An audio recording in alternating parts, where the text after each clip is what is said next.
Richard Ashford. Our company, Ashford Handicrafts, is the world's leading spinning wheel maker. This year we're celebrating our 75th Jubilee. With over 600,000 wheels and looms made and exported to over 40 countries, Ashford Handicrafts has created a proud legacy. Our story begins in 1908 with my grandparents travelling to New Zealand as missionaries. They came to Kawhia in the North Island, preaching to pioneer sheep farmers, settlers and local Maori. My father Walter was born in Australia and went to school in Canada, the United States and England. He left school to become a signwriter, but by the age of 16 decided to immigrate to New Zealand to become a sheep farmer. By 1931, New Zealand was in the grips of the Depression and Dad was out of work. His parents, concerned for their son, returned to New Zealand and were given a small parish in Christchurch. In 1934, Dad started his business in the laundry, making wooden stools just like this one. And his sister Mary wove the seagrass seats and they sold them door to door. Then they moved to Rakaia. Dad found a small workshop and set up repairing furniture, building gates and framing pictures. He built his own machines. Before long, he had employed a few staff to help. In 1936, the Home Journal magazine approached Dad to make kit sets for their mail-order customers. His catch cry was, "Make it yourself, assemble and save." The little kit sets were they? Kit sets, yeah. Ready to Well, that was really the inspiration. Very difficult to sell ready-made stools, put them in the post with a stamp on them. So that was where your real inspiration came. Make them so they could put them together themselves and, make a flat pack. So that was the beginning of the whole concept. do it yourself and save. Then in 1940, he made his first spinning wheel to spin yarn to make clothes for troops and prisoners of war. It was only 69 shillings. This is one of our first spinning wheels. Due to shortages of steel, Dad made the spindles out of wood, and Granddad took the bobbins home at night and reamed them with a hot poker in front of the fire. Dad served in the Air Force, so Granddad continued the business with over 20 staff, mainly women, who made over 3,600 spinning wheels. But after the war, no one wanted spinning wheels, and he had to give them away. The tax department found out and demanded a gift tax which made him see red. So Dad continued making his regular range of wooden toys, nursery furniture and hobby supplies. Mum and Dad were married just after the war. Mum was a natural author and helped by writing articles and preparing brochures. The product line continued to grow to include bookcases, beds, clothes racks, mailboxes, baby cots, high chairs and rocking horses. My two sisters and I were often used as guinea pigs. And then in 1959, a fire swept through the factory. Dad was devastated, but with the help of staff and friends, rebuilt it.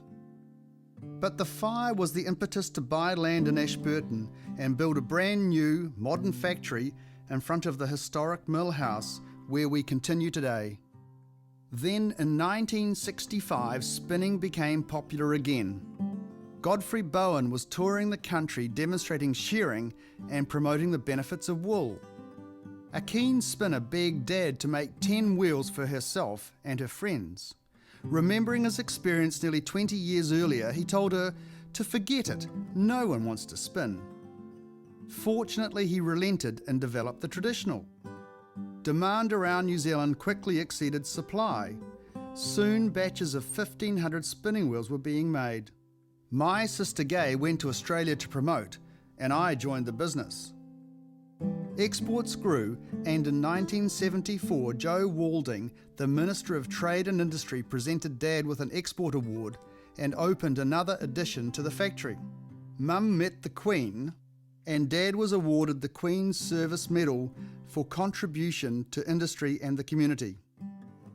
In 1981, I married Elizabeth and enticed her into our business. Then I designed and named a wheel after her. Spinning and weaving are not only wonderful hobbies, but they can be an important source of income. and I'm thrilled that our wheels and looms have contributed to the well-being of so many.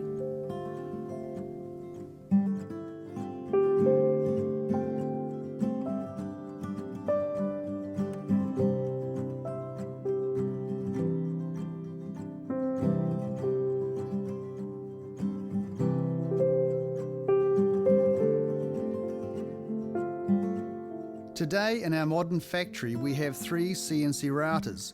These machines ensure efficient production and consistent quality. We also have an electrostatic spray line for a smooth lacquer finish. And we have continued to receive export and quality awards. We developed the Craft Village to showcase our products. And we continue to export and promote spinning and weaving around the world. For over 20 years, Elizabeth has been publishing the Wheel magazine, which is read and enjoyed by the global spinning and weaving community.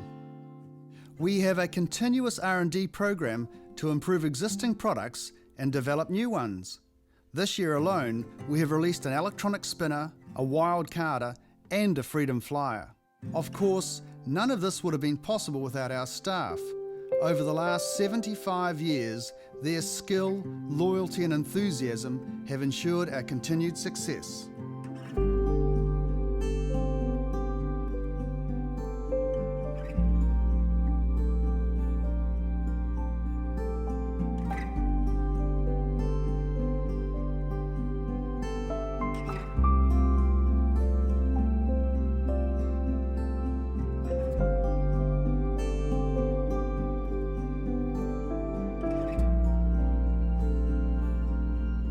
But it all started with Mum and Dad, their vision and hard work. We're proud to continue the tradition that my parents started 75 years ago. And excited about the future. Demand for our wheels and looms continues to grow worldwide.